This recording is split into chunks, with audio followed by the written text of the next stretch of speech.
సింగరేణి సంస్థకు మరో కీలక ముందడుగు పడింది. ఒడిశాలోని నైని బొగ్గు గని నుంచి తొలిసారిగా ఉత్పత్తి అయిన బొగ్గు జైపూర్లోని సింగరేణి థర్మల్ పవర్ ప్లాంట్ కు చేరుకుంది. నూతన గని నుంచి వచ్చిన ఈ బొగ్గుకు సింగరేణి అధికారులు, కార్మిక సంఘాల నాయకులు ఘన స్వాగతం పలికారు. ఈ పరిణామంతో సంస్థకు బొగ్గు సరఫరాలో మరింత బలం చేకూరనుంది. ఈ అంశంపై సింగరేణి డైరెక్టర్ తిరుమల రావుతో మా ప్రతినిధి లక్ష్మణ్ ముఖాముఖి నిర్వహించారు. జైపూర్ మండల సింగరేణి థర్మల్ పవర్ ప్లాంట్ లో ఎస్టీపీపీ సింగరేణి డైరెక్టర్ తిరుమలరావు మనతో ఉన్నాడు. అడిగి తెలుసుకున్నాం. ఈరోజు చాలా మాకు సంతోషకరమైన విషయం అండి. మేము సింగరేణి మాకు ఏదైతే నైని బొగ్గు బ్లాక్ అలాట్మెంట్ అయిందో అది 2015లో అలాట్మెంట్ అవడం జరిగింది. మరి అది అలాట్మెంట్ అయినప్పటికీ దాని ఉత్పత్తి రవాణా చేసుకోవడానికి అనుమతులు అనేది ఉంటాయో అది రాష్ట్ర ప్రభుత్వం నుంచి, కేంద్ర ప్రభుత్వం నుంచి రావాల్సి ఉంటుంది. మరి దానికి మన రాష్ట్ర ప్రభుత్వం చొరవ తీసుకొని మరి సింగరేణి కూడా కొంచెం మరి అభివృద్ధి దిశలో వెళ్ళాలంటే వాటికి సహకారం అందించాలన్న ఒక దృఢ నిశ్చయంతో రాష్ట్ర ప్రభుత్వం కూడా ఒక ప్రత్యేక చొరవ తీసుకొని అక్కడ రాష్ట్ర ప్రభుత్వంతో మాట్లాడి, కేంద్ర ప్రభుత్వంతో మాట్లాడి అనుమతులన్నీ ఇప్పించేసి ఈ రోజున మరి ఏదైతే ఫస్ట్ రేకు అక్కడ నైని బ్లాక్లో ఉన్నటువంటి బొగ్గు బ్లాకు మన ఎస్టీపీపీ థర్మల్ పవర్ ప్లాంట్కే మనకు కోల్ తీసుకుంటామన్న ఉద్దేశంతో మనకు అలాట్మెంట్ అవ్వడం జరిగింది ఫస్ట్లో.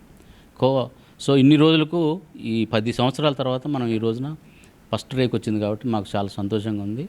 మరి ఇది ఇక్కడ నుంచి ఇంకా ఎక్కువగా మరి రేకులు తెచ్చుకొని ద్వారా మరి ఉత్పత్తి దాన్ని మనం పవర్ జనరేషన్ చేసి అది రాష్ట్ర అవసరాలకు అలాగే దక్షిణ భారతదేశానికి, దేశానికి కూడా విద్యుత్ అవసరాలు తీర్చాలని చెప్పేసి ఉన్న ఉద్దేశంతో మనము ఈ రోజున మరి అది తీసుకోవడం జరిగింది. కాబట్టి ఇది చాలా సంతోషంగా ఉంది.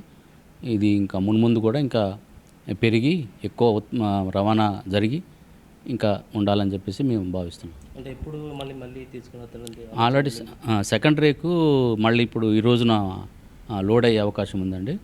అది మళ్ళీ నాకు తెలిసి 3-4 డేస్లో మళ్ళీ మనకి ఇక్కడ రీచ్ అయ్యే అవకాశం ఉంది, రెండో రేక్ కూడా.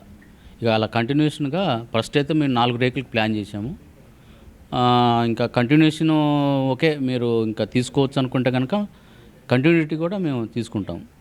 మనకు కోళ్ళు కొరత ఉంది కాబట్టి ఇక్కడ కొరత తీర్చుకోవడానికి మనం అక్కడి నుంచి కూడా కోళ్ళు తెచ్చుకుంటున్నాం. అలాగే అంటే ఒక రేకులో ఎన్ని టన్నుల బొగ్గు మనకు ఇక్కడికి 4,000 టన్నులు ఉంటుందండి ఒక రేకు.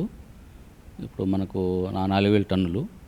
యాక్చువల్గా మన ఇక్కడకు ఏంటంటే 16,000 టన్నులు కావాలి. మన ఒక రోజుకి ఏదైతే 1,200 మెగావాట్ ఇక్కడ విద్యుత్ ప్లాంట్ ఉందో దీనికి 16,000 టన్నుల బొగ్గు అవసరం డైలీ 24 అవర్స్. సో ఇలాంటి 4 రేకులు కావాలి మనకు. కాబట్టి ఇట్లాంటి 4 రేకులు కావాలి. కాబట్టి మనకి ఇక్కడ ఏంటంటే కొంత కొరత ఉన్నది. ఆ బ్లాక్ కూడా మనదే కాబట్టి మనకు అక్కడ అవసరాలను చూసుకొని మనకు రిమైనింగ్ అంతా మనకు తెచ్చుకోవడానికి మేము ప్లాన్ చేస్తున్నాం. రైట్. ప్రస్తుతానికైతే ముందు జిఎం రాజేశ్వరరావు కూడా చెప్పినప్పుడైతే మనకైతే కొంత గుర్తున్నది 4 టన్నులు ఇంకా మనకైతే ఇక్కడ అవసరం ఉన్నది. మన రవితో లక్ష్మణ్, స్వతంత్ర, మంచిర్యాల జిల్లా.